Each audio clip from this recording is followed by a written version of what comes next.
Hello, I'm Wendy Nelson from Tiny Dog Reading, and in this video, I'm going to talk a little bit about R-controlled syllables.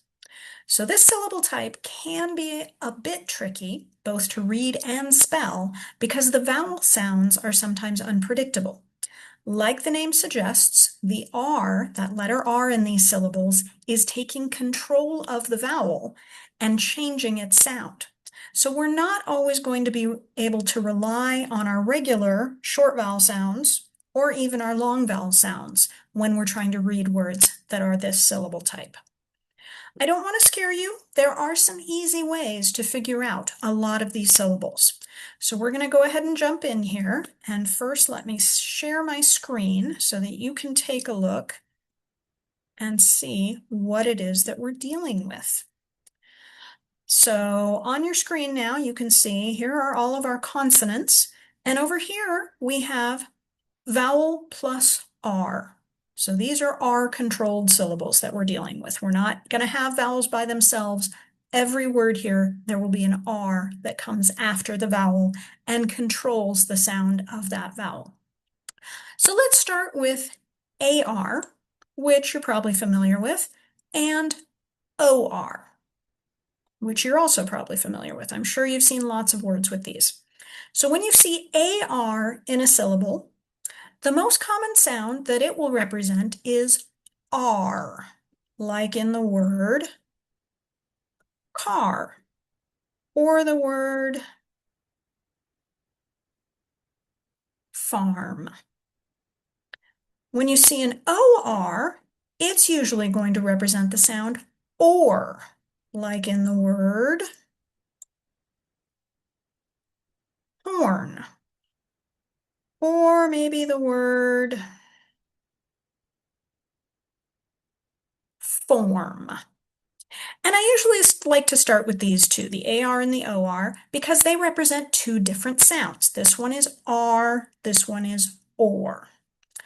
So now let's take a look at these other three. We have ER, IR, and UR. And all three of these patterns represent the sound like in the word ooh. Got that T on the wrong side there. Term, like a term paper. Or the word bird. Or the word curl, like you might curl your hair. Not me, but some people do. My hair doesn't curl.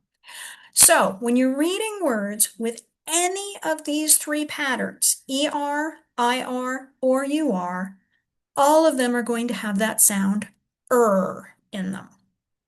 So let's take a quick look at some R-controlled syllables and we'll practice reading them. So let's get over here to some words. So here's an AR. That sound is going to be R, so the word is star. AR, the sound is R, the word is bark, like the bark of a tree or the bark of a dog. ARR, so we have arm. OR, remember that sound is or, so we have fort, like you might build a fort in your backyard. Or cord, like an electrical cord when you plug something in. Or storm, like there's going to be a thunderstorm. Her, that is her book. Herb, verb. Verb is an action word like run or jump.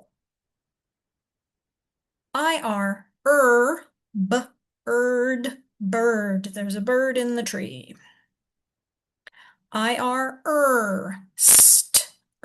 Stir. I have to stir the batter. You are also earn, turn right at the next corner. And you are fur. Bears have fur. All right, so at this point, you might be wondering, why did I say this syllable type was tricky? Those were all pretty straightforward words, right? Well, the tricky part usually comes when you start trying to spell those words, and you have to decide, am I going to use ER, IR, or UR, because they all make the same sound. It is often difficult to know which vowel to use, since they're all the same sound. And the bad news is you won't always know which vowel to use. Sometimes you're going to have to take your best guess and then use a spell checker to see if you got it right or not. The good news is that there are some patterns that you can learn to help you figure this out.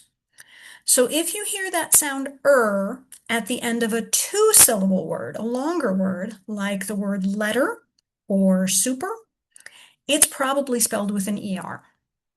If you're looking at a one-syllable word and you hear that sound in a word related to nature, numbers, clothing, or circles, it is probably spelled IR. What do I mean? Dirt is related to nature, that's an IR word. Third is a number, that's an IR. Skirt is something you wear, your clothing, that's IR. And stir, that's going in a circle, so that one's also an IR. And then if the word is related to getting hurt or a day of the week, it's probably spelled with a UR, like nurse. If you're hurt, you need to go see the nurse. That's with a UR. And Thursday, that day of the week, has an sound. It's spelled with a UR. If you would like a tip sheet with some of those patterns on it, there is a link underneath this video, and you can just click on that link, and you'll be able to get a free PDF that lists some of the most common patterns that will help you figure out that sound and how to spell it in words. So go ahead and go below the video and click to get that PDF. It's totally free. So this has been just a short introduction to our controlled syllables. If you would like some more information about this and other patterns in English, you can check out my online course for struggling readers. And you can find a link to that with more information in the posts on my YouTube channel. So until next time, I hope this was helpful and happy reading!